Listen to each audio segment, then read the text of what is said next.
Welcome Aries, it's February 2021, great to have your company again. Here we are taking a look at the chart for the Aries sun sign, Aries rising, or if you know your lunar sign and it's Aries, we can apply some of what's being said here. Want you to note the red and the blue. These red markers or aspects on those dates will indicate some of the tough stuff. Here in the first couple of days, you notice the moon transiting through your marital sector, the partnership sector, and then here some problems associated maybe with friends and loans, money. This is the shared resources area. The sign of Scorpio is your 8th house. Therefore, you need to take note of that. But mainly what I wanted to talk about is that astrology usually looks at the transits and which houses they rule. In this case, I want to bring your attention to Mars because it is your ruling planet, and it's been sitting here in this second house of finance for some time. And as a result of that, a lot of your self-effort has been towards this income sector. Now, the difference last month when I mentioned this and this month is the fact that Mars, your ruler now, has moved away from Uranus, stabilizing some of your finances. Here also on the 8th and 9th, you see the favorable influence to your ruler, and that's from the moon, which is the ruler of your 4th house. A bit intense here around the 9th. Again, each time this swings around to the conjunction of Pluto, which is in your 10th house now and will be for quite a while, then career matters will be a bit of a problem. Here you see the additional responsibilities you have towards friends. This is the 11th house, chock full of planets here: Saturn, Venus, Jupiter, Mercury, and the Sun. And there on the 12th, the new moon taking place in that 11th house. So a brand new opportunity for friendship will arise at that time. I'm making notes here. I like to remember what I've said in the reading, so I've got a nice header for you. Sleeping patterns could be a little bit affected here. Have a look at this, the right angle here to the nodes, to T-square, while it's in conjunction with Neptune here in this 12th house, which is sleep, sleep deprivation maybe. In any case, you may not be sleeping well, but if you're tuned into what's happening in your nighttime experiences, then you may have some intuitive insights coming to the fore as a result of that.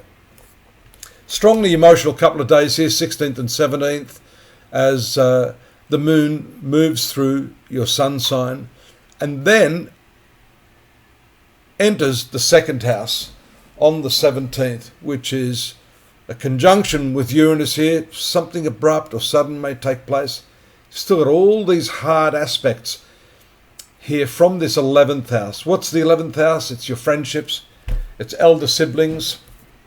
And right at this point on the 19th, 20th, look at the moon making that conjunction to Mars while it's in that square aspect to Saturn, and also notice Mercury going retrograde. So there can be financial differences between you and others at that time. There's a collaborative opportunity when the moon hits the node here on the 22nd, 21st, 22nd. And that's in the 3rd house of your horoscope, which is the area of contracts. Now, the moon moves to your 4th house there on the 22nd.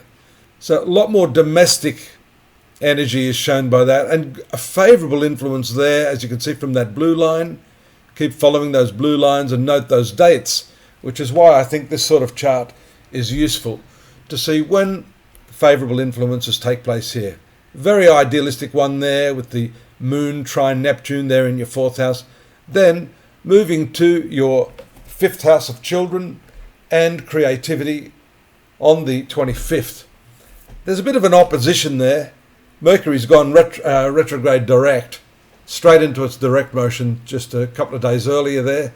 So you still have this moon opposite Saturn, Mercury, Jupiter.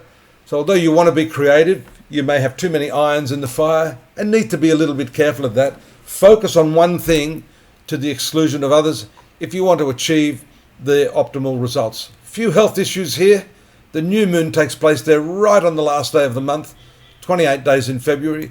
You'll notice that That opposition there takes place in the 6th house, which is your work, your debts, and your health issues. So do take care right at the tail end of the month. You'll notice also that the Sun and Venus, just a few days earlier, have moved into this 12th house, which is the house of charity and all sorts of expense. So a couple of things there need to be watched just as the month finishes.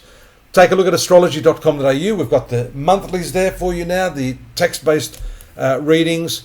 We've got that full yearly reading there that I've done for all the 12 star signs. And of course, at the beginning of the year, why not have a full face-to-face consultation with me? And I'll go through all of this based upon your specific time and place of birth. I look forward to that. Drop me a line here if you're interested, and I'll see you next month. Bye-bye.